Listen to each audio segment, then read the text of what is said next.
What's going on, everybody? Welcome to the Snap Count episode 4, presented by FanDuel. Mr. Charlie Batch, how are you doing, sir? I'm doing well. How's everything, young fella? Fantastic. Hey, I'm your co-host, Trai, Essex, along with Charlie Batch. Before we get started, we got some Steel City headlines. We got some news around the league. We got the Trench report, of course. But, Charlie, I need you to look at something real quick. I'll get into the camera real quick. Can you see the progress I'm making on this goatee? This has been 42 years in the making, and it's finally connecting. You see it? It's getting there. It's just that little one right there. You're getting close. I'm proud of you, man. I'm proud of you. Full beard, man, that I've been working on forever. I'm putting all the juices and berries in there, trying to get it to grow. And this is all I got, CB. I'm not like you who can get the 5 o'clock shadow out of bed and just looking good like that. It's progress. I got to work on this. See, and that's why I started out young fella. You're getting there, man. You're starting to get there. It don't feel like that. 42, brother. 42, man. But this goatee is coming in, and the wife is liking it pretty nicely. That's all that matters right now. That's all that matters. All right. Get you over to the Steel City headlines. They are brought to you by Fairway Chevrolet GMC. Whether you're in the market for a truck that's heavy duty, built for work, or a real head turner, Fairway Chevrolet GMC has you covered. With clear upfront pricing, unmatched inventory, and a team that works to earn your business, Fairway Chevrolet GMC is the place to go. Trucks, SUVs, great pricing, no nonsense. That's the fair way. All right, Charlie, we had a game this weekend. Before we get to the game, we got a little bit of breaking news. We had a wide receiver that was recently released in Rock Taylor, and we have Gabe Davis, formerly of the Jacksonville Jaguars and Buffalo Bills, coming in for a visit to Pittsburgh today. The writing seems to be on the wall a little bit that we might bring him in with the release of Rock Taylor, but this is somebody I think that we've had interest in for a while now. But I don't know how I feel about this. This group, the wide receiver group, I think has been one of the better groups because they've been competing at a high level. We got guys like Scotty Miller and Roman Wilson that has showed out big time in this game, but the Steelers still feel the need to bring in help. What say you on this? Yeah, this is something, like you mentioned, they've been paying attention to because they brought him in the spring. They wanted to give this particular group the opportunity to see if they can create some separation. Quite frankly, they haven't done it consistently in the manner that Mike Tomlin would like, especially with Calvin Austin being down with injury, missing the last 2 preseason games. They wanted to see Robert Woods take that step. Obviously, we've seen Roman Wilson have a big game last week. So I just think when they look at it, there's concerns with that group that say, okay, are these guys healthy enough? But obviously, with the activity that we're seeing right now, it looks like a move could potentially be made right now. Yeah, it had me thinking at least that maybe the thing with Calvin Austin isn't as short-term as we would have liked. I know he had some kind of an abdominal injury that has kept him out of practice in the game this past weekend. He's obviously a big part of this offense. You think that might have something to do with bringing Gabe in? That's possible as well. You know, I know they like the 3 receivers that they do have on it, and they obviously like Ben Skoranek as well because he plays a lot in the special teams game and contributed in big ways last year. So it's just a matter of kind of monitoring there. I just think something is going on right now. Maybe an injury is just taking a little bit longer for some than others at this particular point. But the closer that we move here to the regular season, that's something that you have to pay attention to. And if you're unsure on whether those guys are going to be available week 1, now is the move to do it, to allow 2 weeks to learn Arthur Smith's offense. Right. Let's talk about their performances on Saturday. Scotty, who's somebody that you've beat the drum for since the beginning of camp, has showed up again in a big way. I thought somebody that stepped up and showed that he's pretty reliable and get open to get first down. Brandon Johnson, he had a big game on Saturday. And obviously we've been waiting on Roman Wilson to show what he can do and how he can help contribute to this offense. And he had 2 catches for 71 yards on some big chunk plays. All good showings, I think. And all these guys are trying to make their best case effort right now to make the team. And I wonder how they think with this Gabe Davis signing. It really doesn't matter to them. They still got to work no matter what. But I thought those guys really did show up in a big way and made a case for them to make the 53-man roster. And this is the second year in a row that they've had to listen to the noise from the outside. Remember, last year was all about Brandon Ayuk, when he was going to come in, whether a trade was going to be made. So they're used to kind of blocking out that noise, even though they didn't make that move last year. But here we are again, same time frame, closer we get to cut day that's happening, and the rosters are all going to shift around the league. You just got to now figure out, okay, number one, who can contribute? Number two, does Aaron Rodgers feel comfortable with that particular receiver that they're going to bring That's in here? huge. Yeah. So that's going to be something that, there's going to be a lot of conversation. And even if you do, when you do get to your 53 on Tuesday, I still think that there's going to be some moves that are going to be made. So if you're on that 53, don't get comfortable, because there are going to be some more moves as you're approaching week 1. Right. And it's always a numbers game when it gets to this. Certain position groups hold more players than others. Wide receiver, you usually got teams that keep 5, some guys that keep 6. That 6th guy usually is a dual special teams guy, usually his main job. We got a guy in that, in Ben Skoranek. How do you think this plays out right now? If you had, we'll get into the roster cuts more specifically, but talking about the wide receiver group, how do you think that shakes out? We know number 1 is taken care of in DK. You have to assume that Roman and Calvin are going to make the squad. That leaves 2, maybe 3 spots. Who do you think fills those 2 roles?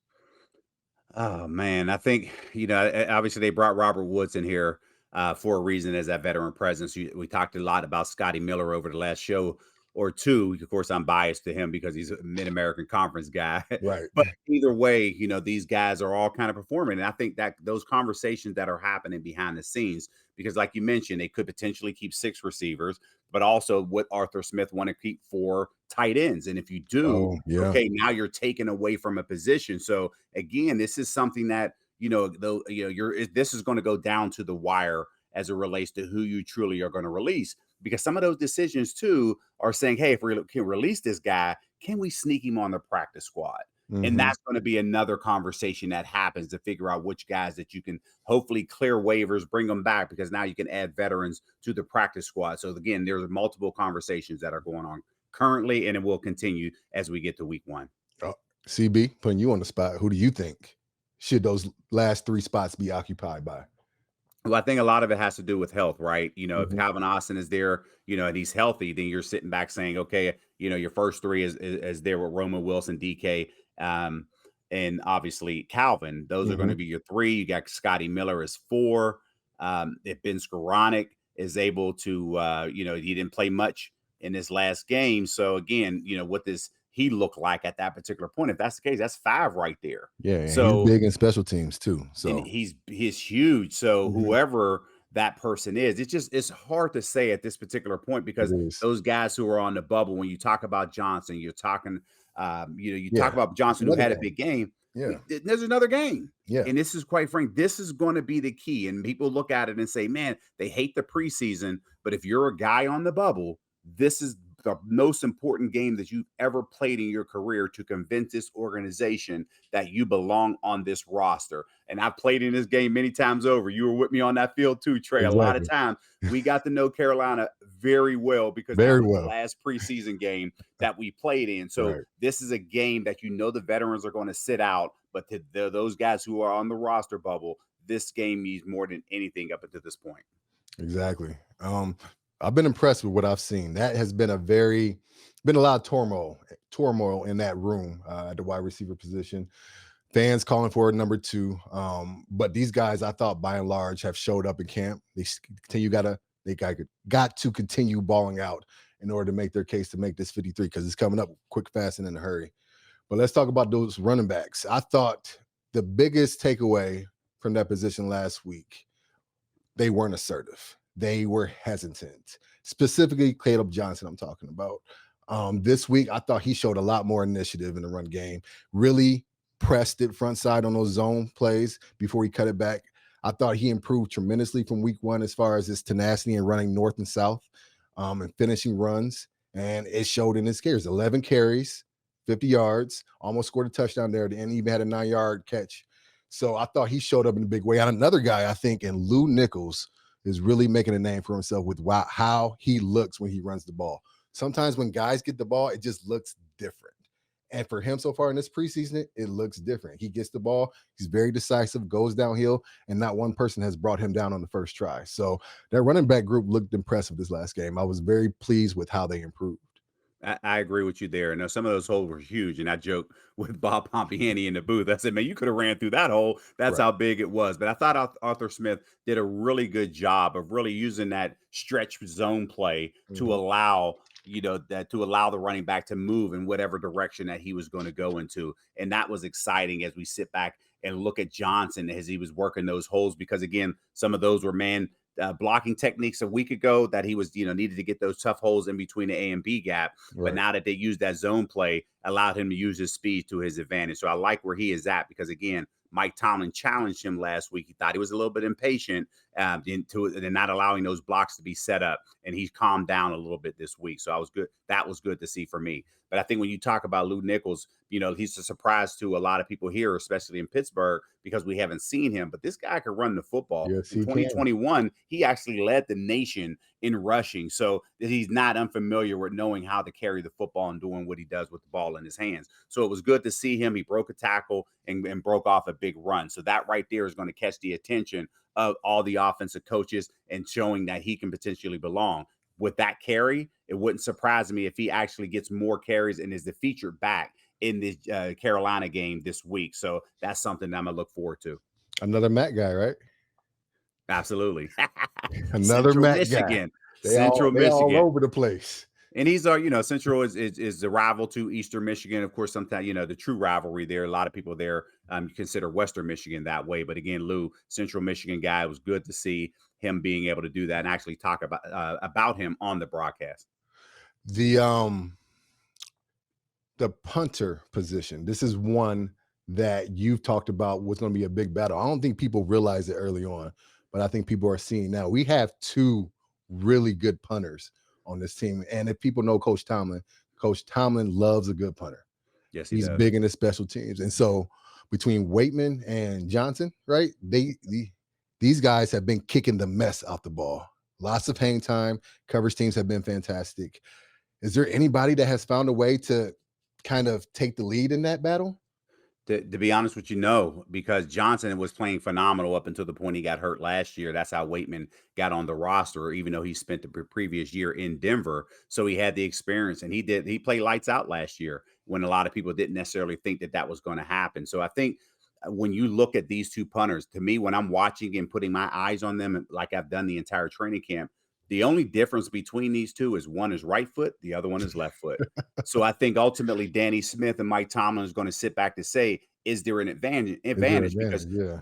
because other places you would have like a Bill Belichick, for instance, up in New England. He loved the left-footed kicker, so that was just him. But again, what are they looking for in this particular manner when you look at Danny Smith here? So I think this is going to be a big game for both of those punters. It is really neck and neck at this particular point.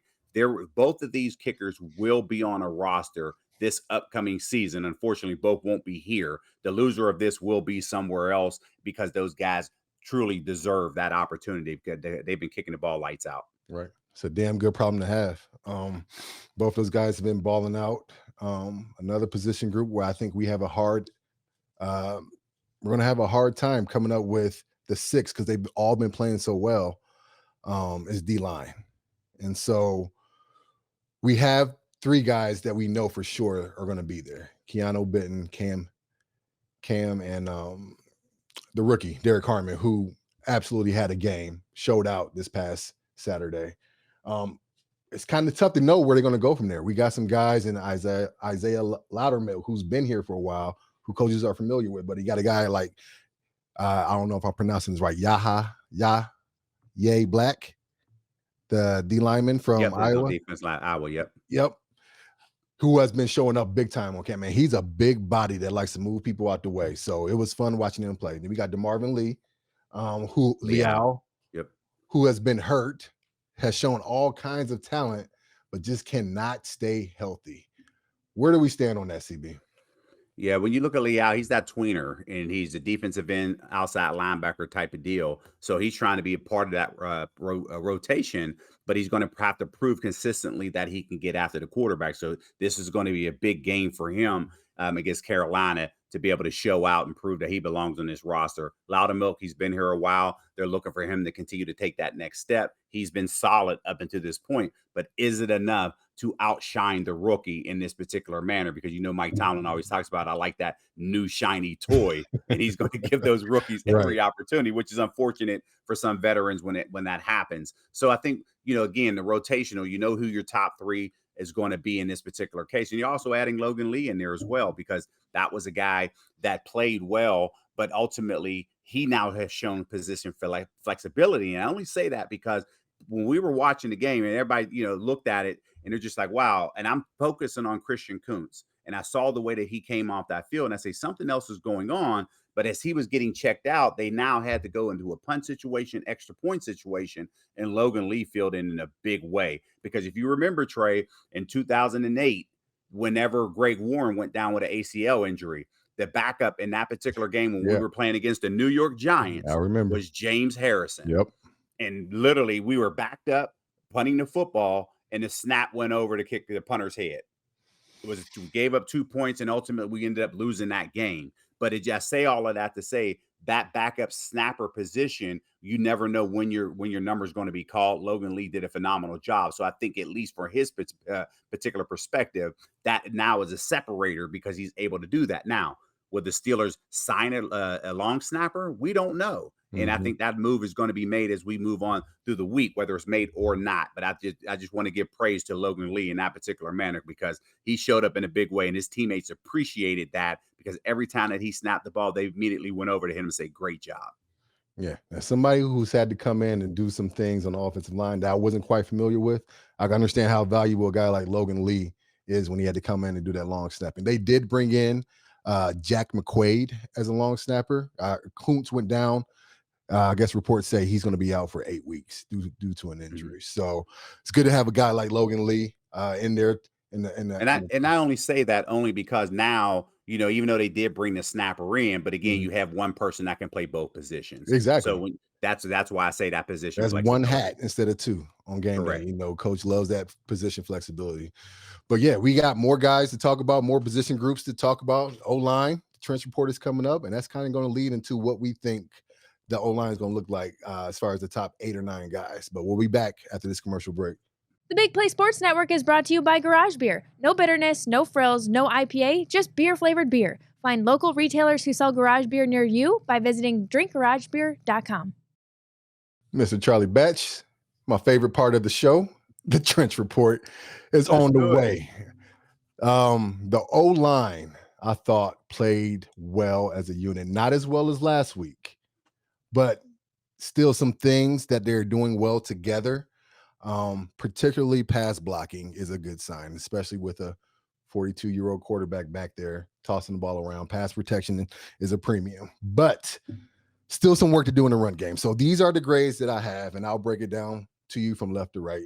Broderick Jones, another good, solid performance. And when before you go there, explain to people how you give the grades. Okay, my bad. Let me go ahead and break down the grades. So I watch film and I give a plus for every time you get the job done. It doesn't have to look pretty. It doesn't have to be perfect. You don't have to get a pancake. If you get the job done, you get a plus. If you don't get the job done, that means if you get beat on your block or if there's some kind of mental assignment that you mess up on, you get a minus. You get a double plus. If there's a big play or a touchdown and your block was a good one, you get a double minus. If your block is missed and it results in a negative play, a sack, a penalty, or a missed assignment. So there you have it. I'm pretty fair when it comes to this. I think being a former O-lineman, I understand that it looks different to some folks. Big guys don't block the same as small guys, just like anything. And so I'm a little generous and I understand. Like, for instance, Zach Frazier had to go against a guy by the name of Vita Vea, who is probably about 100 pounds heavier than him and as strong as a Greek god. And so I cut him a little bit of slack when he had a stalemate, even though he might have got pushed back 5 yards. If Vita didn't make the play or had a profound effect on the play, I gave Zach a plus. So that's my grading in a nutshell. Broderick Jones, I thought, did a really good job with the pass blocking. I would like to see him punch more. And when I say that, if you go back and watch this film, there is a guy, Andres Pete, who we just signed last week. he punches, and it looks different on film because he punches. He's aggressive, and he got after the ball. He got after the blockers. He was running downfield. He was trying to pick off guys off the pile, just like any nasty offensive lineman do. And it was good to see, considering that he's a veteran who came in late last week, didn't have the best start, but came in right away and played it at left guard, a position that he has not played in the NFL. So Andres Pete was the hog of the day, graded out at 97. But the first team O-line didn't get a whole lot of action. They played about 10, 11 plays. They only had 3 running plays. And on those 3 running plays, 2 of them were minuses across the board. So we still have some things we got to work on as far as push up front and staying on blocks. There's some assignment issues. I think Zach needs to identify a little bit more clear because some guys weren't on the same page. But here goes the grades. Broderick Jones, 85%. Solid, but not great. Some things to improve on. He needs to work on his punch and knowing who he needs to block in the run game. That was his biggest bugaboo last year, is mental assignments. So we need to improve upon that. Spencer Anderson did an okay job, had a penalty. And that's another thing that O-line did this week that they didn't do last week. We had 5 pre-snap penalties this week, which, Coach Tomlin hates. And I know Coach Meyer is going to be in the film harping upon that. Zach did a good job, held his own against an all-pro defender in Vita Villa. Obviously, Mason McCormick had the best day of the front line. Troy had a false start as well. No. Troy did not have a false start. I'm sorry. He did not have any penalties, but he did have some errors in the run game. So the O-line played well. We're moving, trending in the right direction, but we need to shore up the run game. Pass protection is good. I'm glad that pass protection is where it's at. They seem to all be on the same page, but by and large, I thought they did a good job, and they need to get more on the same page in the run game in order to get as much success as we can out of it. Now, I agree with you on that. As I was watching the film, obviously your assessment is a lot better than mine as you're going on your pluses and minuses, but I agree with you. I'm pretty sure as far as your grades on that one. So I love it.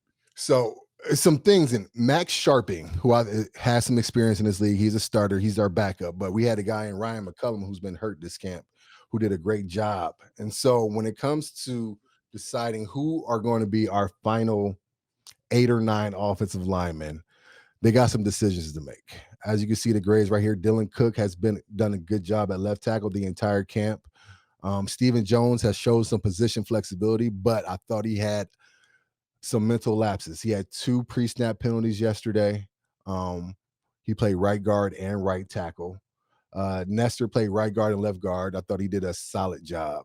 But when we're looking at this, we got the top 5. I think we're sold on who's going to be the starters. I think Andres Pete came in and just solidified his job on the 53-man roster with his performance.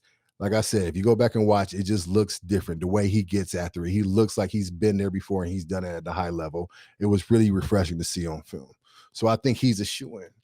You got to look at Max Sharping as our only backup center and the only one that has taken snaps at center outside of Zach Frazier in the games. He's a shoo-in at 53, I think. And then it's going to come down to position flexibility. Dylan Cook has shown that he could be a swing tackle. Stephen Jones has shown he could play 4 positions. So we got some decisions to make. But I think if we're going down the pecking order, I think we got them listed right there. We got the starting 5, and those top 4, Max Sharping, Andres Pete, Dylan Cook, and Stephen Jones. If we keep 9, we'll be the 9. Do you think, even I know obviously we have a game to play this week, but looking at this and look at based off the last couple of weeks, do you think the 9 offensive linemen are on this roster, or do you think a roster move would be made? I think they made it in Andres Pete, and I think they're going to ride with the guys that are in the locker room. I heard an interview the other day from either McCormick or no, it was from Troy, who said that the assistant O-line coach said, we got. This is who we're going to ride with going into the season. So that holds water, that the assistant O-line coach said that too, and Troy felt comfortable enough to say it to the media. So I think that's going to be the case. Okay. But yeah, that is the Trish report. We will be back for the preview of this weekend's game versus the Steelers versus the Panthers. The Big Play Sports Network is brought to you by Lake Spur Marketing, connecting your brand to the right customers. Visit lakespurmarketing.com today. CB, before we get to this preview of our 3rd preseason game, got some NFL news to talk about, some division news to talk about. Our Browns, our fellow division opponents, have named Joe Flacco as their starter. I think we knew this. I think we saw this coming. He didn't play at all this preseason. He has the most experience out of everybody that's in there, sans Deshaun Watson, who's not playing due to injury, obviously. But I think this was not really news at all, but confirmed what we all thought, that Flacco is the guy for the Browns, at least for the short term. Yeah, I expected Flacco to be that guy as we entered into the season, especially whenever you have the young guys and they were all battling injury. Kenny Pickett was battling an injury as well. I thought he may have been the only true threat that Flacco would have had up until this point. But Cleveland is going with the veteran. He played well last year, and it's just a matter of, how are they going to, work within the offense of what Joe Flacco is going to do. We have not seen him in the preseason, but here he is, week 1 starter. Just like you talked about, we all expected this move to be made. Yeah, Flacco's one of us. He old, so he don't need to play in the preseason. Yeah, he's been playing a long time, and it seems like he is happy with where he is in his NFL career. He's just back there slinging that thing around. I mean, it helps to have a Super Bowl champion winning quarterback when you have 2 rookies and a third-year guy who hasn't had a whole bunch of experience since his rookie year back there. And so we'll see how that works for Cleveland. I don't know how excited my big play brothers are about Flacco being back there. It feels like a rerun. He was just there, 2 years ago? So kudos to y'all. Good job. But we got around other news in the division. Trey Hendrickson, this ongoing saga with Trey Hendrickson, which befuddles me. Northwestern word right there, befuddles. I'm using it. Trey Hendrickson, they want to trade him, or they're at least listening to trade offers for Trey Hendrickson. The Cincinnati defense has been horrid, and it's been the sole reason why they haven't been able to compete truly in the last 2 years. I don't understand this, Charlie. I know it's a money thing, and Bengals have been notoriously frugal, to say the least. That's about as nice as I can say it. They paid their offense. They don't want to pay their defense. And Trey Hendrickson, who has been the loyal soldier, so to speak, has been putting up big numbers, has led the league in sacks a couple of times, leads the league in sacks for the last 3 years, or some stat that I saw. What's going on in Cincinnati?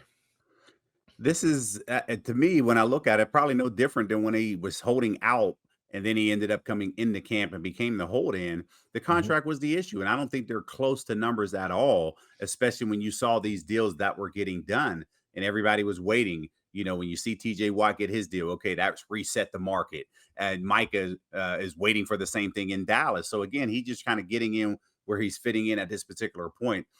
And it just, to me, I just hate the fact that the Bengals waited until this time of the year to talk about trading him. They knew they weren't going to get close to the numbers. Right. And here we are now. So now it limits his options as it relates to where he truly going to go. I know we talked about, you hear some chatter around and some teams may be willing to give up a first-round pick for a player if they deem worthy of it. But again, this is just tough. And it's tough because, there's not much leverage that the player has. Unfortunately, it's just not going to work out in Cincinnati for Trey. He's a great player, but ultimately the business is now taking care of itself. And this is going to be a tough situation all around, only because I don't think this gets rectified anytime soon. Yeah, tough for them. Hey, I'm not mad at it. I know Broderick Jones and Troy aren't mad at it. They ain't got to block that guy, Trey Hendrickson, who has been a terror against the Pittsburgh the last few years. But moving on to another defensive end, rookie stalwart Abdul Carter out of Penn State, the new shiny toy up in New York, posted a tweet. Now, Charlie, everybody has a welcome to NFL moment. I remember mine vividly. It's okay. You're going to get hit hard in the NFL, okay? You're going to get got. But Abdul Carter, and youthful exuberance, you can call it what you want to, felt the need to come out and defend the fact that he got. I don't understand it. Abdul, just take it, man. This ain't gonna be the first time. This ain't gonna be the last time. You're gonna get got multiple times. You want to throw some shades at your team across the lake or whatever. I mean, the Jets, but I don't know, man. Like, you're a rookie, suck it up, take it, I guess. What do you say? When I see this tweet, I chuckle only because since he's been drafted, all off season in shorts, when they get to training camp, they've been working one-on-one with the tackle. Right. But when you are game planning and you are that fierce and you are a threat, they're going to have somebody chip you. And that was the chip moment that happened. Like, keep your head on a swivel. Right. Just because you're focusing on the tackle, you don't know if that chip is coming either by a tight end or a running back. So this is his welcome to the NFL moment. I'm sure the coaches in meetings were saying, okay, let's not talk about it out loud, because again, if you become the pass rusher that we're hoping that you become, you're going to learn how to beat a double team. So hopefully he's able to use this moving forward as motivation to say, I need to be that guy that's going to be chipped, because again, he's going to have to learn how to be beat the double team at some point. What K Hart said, you're going to learn today. He learned. Keep that head on a swivel, man. Them tight ends and running backs are looking for those ribs, and us tackles, we welcome those shots. So absolutely. And this is something to where when you hear the elite pass rushers in this league, they don't talk about the double teams. Right. Why? Because it's like, get used to it. Get used to it. It's a badge of honor, if anything. If you're getting double teamed, that means the defense is game planning against you, and that means your partner across from you is getting single blocked in order for him to win. That's what TJ does for Alex all the time. So Abdul will learn. Like I said, youthful exuberance, but it was kind of funny to see him get all hot and bothered over getting got. We all been there. It ain't gonna be the first, won't be the last. Correct. All right, we'll be back with our big play bets from FanDuel.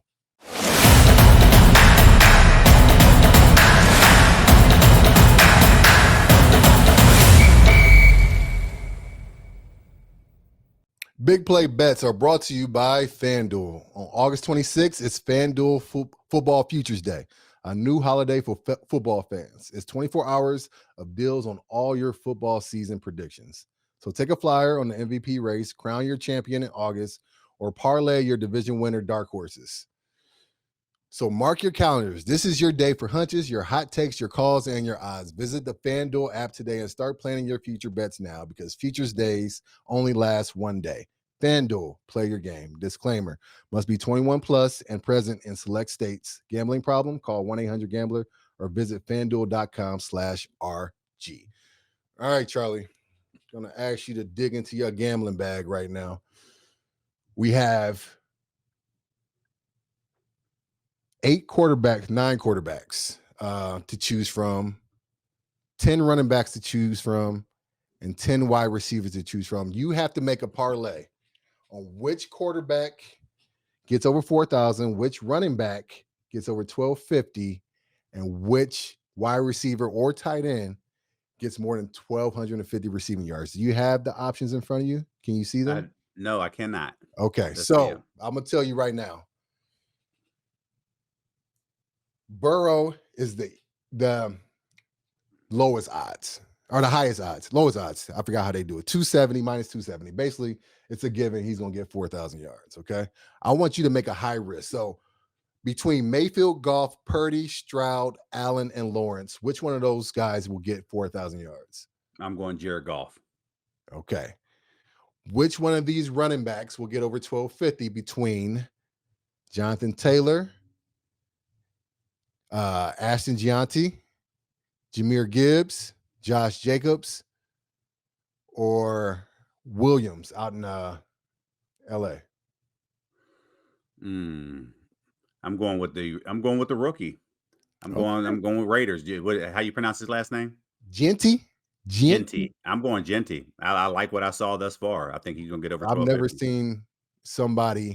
seen one hype videos get hyped so much than him run over one person. My goodness, man. I mean, you did that a million times at Boise State. You did it one time in NFL and everybody's going crazy, but I get it. He's a rookie. Everybody's excited. Wide receivers. So we got the givens. Chase, JJ, Puka, probably over 1,250. CeeDee Lamb's probably over 1,250. Pick between these 6. So we got Nico Collins in Houston, Brian Thomas Jr. in Jacksonville, Malik Neighbors in New York, Drake London down here in Atlanta, or A.J. Brown in Philly. Gets over 1,250. 1,250. I'm going Nico. Nico would like be Nico. my 3 there, but I do have a wild card in this that I would throw in for my wild card. Who is that? George Pickens. Ooh, I bet the odds on him are really enticing. You think he gets over 1250 down, and you think they're going to toss that thing around, huh? They're going to toss it around. He's going to get single covered. CeeDee Lamb is going to be on the other side, and I think Pickens has a monster season. All right, so if we're listening correctly, Charlie Batch's 4-leg parlay that covers the season. He has Jared Goff to get over 4,000 yards passing, Ashton Gianti to get over 1,250 yards rushing, Nico Collins and George Pickens to get 1,250 yards receiving. I like it. That's me right there. Okay. That's my dark horse right there. All right. So I got to pick a quarterback, a running back, and 2 wide receivers, and one that's not on this list. So over 4,000, I think CJ Stroud gets over 4,000 because he's throwing to Nico. Like you said, I think we have a 15-yard 100 season from Jonathan Taylor. Actually, I don't even need 1,250. I think we get 1,500 plus from Jonathan Taylor. And at wide receiver tight end, I got Brock Bowers for the Raiders getting over 1,250 combined with Drake London. I think that Penix Drake London connection is going to be something to behold down here in Atlanta. I like it. So, recap. Charlie, you have Goff, Gianti, Collins, Pickens. Yes. Trai has Stroud, Jonathan Taylor over 1,500, Brock Bowers, and Drake London. All right. If you play FanDuels, put those in there. I guarantee. No, I can't guarantee. I lose all the time. So don't follow me. Follow Charlie's. We'll be back with our preview for the Carolina Panthers game after this commercial break.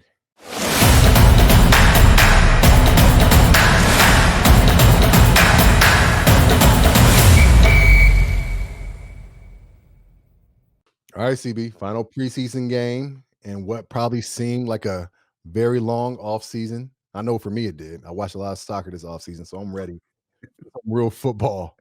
I say American football because people will argue that real football is soccer, but I'm ready for some football to get going, ready for the season to start. But we got some things to settle and some guys that need to have big games this weekend in order to make the 53-man roster. We talked about it earlier, but what are some things? First, actually, let me ask you this.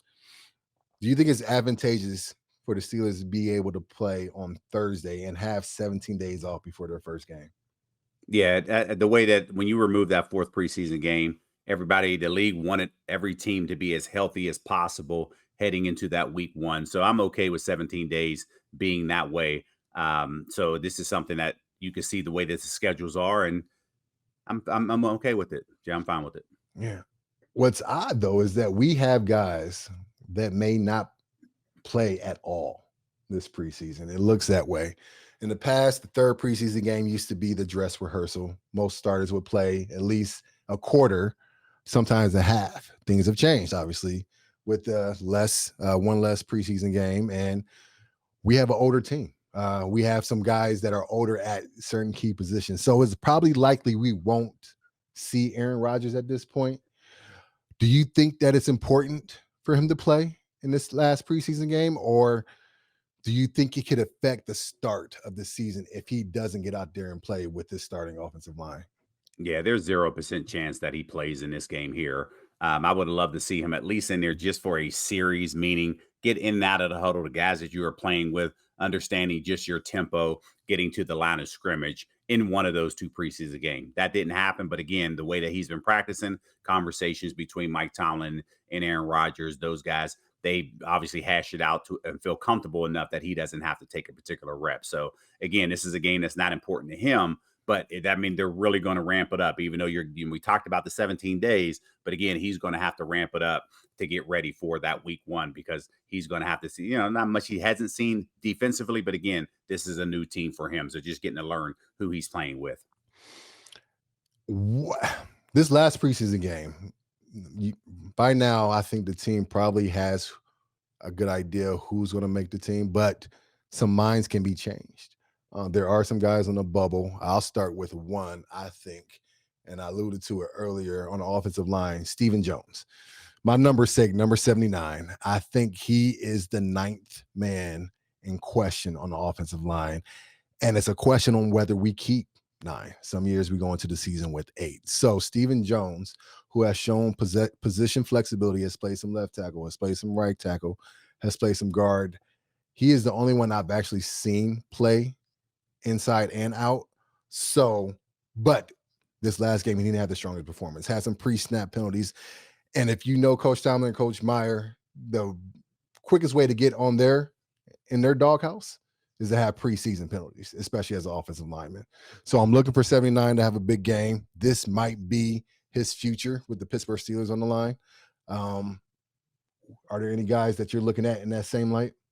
Yeah, the one I'm obviously I'm focused on the quarterback in this particular case. Mason Rudolph, he secured his spot on the roster. The person who really is the wild card in all of this that can change the pecking order is Skylar Thompson. Mm-hmm. He has 10 starts. I mean, he has 10 starts in his career, but he's trying to hold off the rookie. Even though Will Howard was a 6th-round draft pick, again, if he plays lights out and has a performance like everyone's hopefully expecting from him, that he can go out there and now hold that young guy on the roster or off the roster, and maybe they're able to sneak him into the practice squad. But again, if there's another team that may have had Will higher, maybe they look at him and try to bring him on there. So it's just going to be this is a huge game for Skylar Thompson to prove that he can solidify the number 3 quarterback job. The tight end position. Now we have, I think the top 4 is evident. Although JJ Galbraith, is that how you pronounce his last name? Yeah. He has shown some flashes. We're going to keep 3. That's for sure. Now, will we keep a 4th? That position lends itself to the body type that is usually on the special teams. So that obviously has to be, will we keep Connor to play some special teams at tight end and keep that 4th tight end? Or will we go with 3 tight ends and find our special teams player somewhere else? Well, again, talking about that position flexibility, Connor now adds value because you can use him at fullback. Right. So because of what he brings on special teams, I can see him making that roster only because now he's contributing to special teams. He's the 4th tight end, and now using him at fullback. So I think if he needs to have a good game as well. If he goes out there, has a good game in the manner that he has prior leading up into this game, I think he solidifies his roster spot. And one more position group I'll be remiss without bringing it up before we go to our next commercial break. Defensive back. Pierre. Beanie Bishop, I thought, had a big year last year.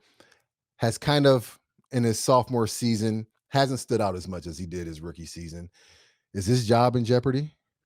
No, I don't think his job is in jeopardy. He just lost out on the reps because of Jalen Ramsey. So you bring him in. Yeah. Now those are going to be your 3 between Slay, Joey Porter. Those are going to be your top 3. But again, I think he solidified his roster spot. Again, when you look at Corey Trice, they were high on him. But again, He was injured and didn't have that opportunity to play. So that allowed Brandon Nichols to step in and contribute in that particular manner. Darryl Porter, he made some big plays. Is that enough to make this roster? So again, there are some options that they do have and on the back end. But to your question, do I think Beanie Bishop makes this roster? Absolutely. Okay, good. I think that secondary is going to be the key, like so many other things, to having a staunch defense. I know Coach Tomlin has been uncharacteristically praising this defense about its potential. And then he sees greatness, and that's exciting to hear from this side of things as a fan. To hear how greatness, he used historical. Yeah. That was Mike Tomlin's word, historical. So not great, but historical. So for him to be that adamant about it this soon, this early, I mean, that bodes well for our defense, because this man knows defense and he's been around historical defenses, so he knows what it looks like. So, but we'll be back after this commercial break. We got something fun and exciting for the fans of the Snap Count Show.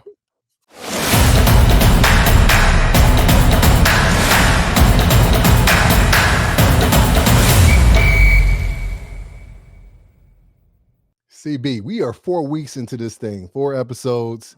I'm having a good time, aren't you? Absolutely. And I know you Yeah. had some good things waiting for him. I know, man. What you got for us, Trai? It's been cool seeing the excitement from the fans. And so to show our excitement, to show our gratitude for all of you guys that have signed up and participated and gone on this beginning journey with us of the Snap Count Show, we are giving away 2 Madden video games. Madden 26, the premier NFL game for your preferred console device. So we have one for PlayStation and one for Xbox. All you need to do is subscribe to Big Play Pittsburgh at YouTube or go to the Snap Count Show and follow us there. Me and Charlie love our fans. This is how we want to show you. I know, Charlie, you may not be hip to Madden. I know you still play Tecmo Bowl and whatnot since that was the game that you were originally on. But can we get on Madden one time, maybe? We can get on Madden. Let's do it. Here's what, how grateful we are grateful that people are tuning into this show. So Yes, we just appreciative if you would tag a couple friends and ask them to follow along as well. So that's that challenge from us to you, even though that has nothing really to do with this particular promo, but that was just something that we would appreciate, to allow, obviously, to our audience to grow, but obviously more surprises in this particular manner as well. Right. Man, I missed a major point of this giveaway. Follow us on X or Twitter, whatever you want to call it, at Snap Count Show. Subscribe on YouTube, but also you have to send in a 60-second or less video on who you think is going to break out for the Steelers this year. We want to hear from you, fans. Want to make you a part of this show. Can't wait to do it. Can't wait to hear from it. The winner of the Madden games will be announced on next week's show, so stay tuned. Charlie, it's been another good one. Episode 4, man. Hey, I always enjoy being around you, Big Trai. Can't wait. Let's go. Here we go.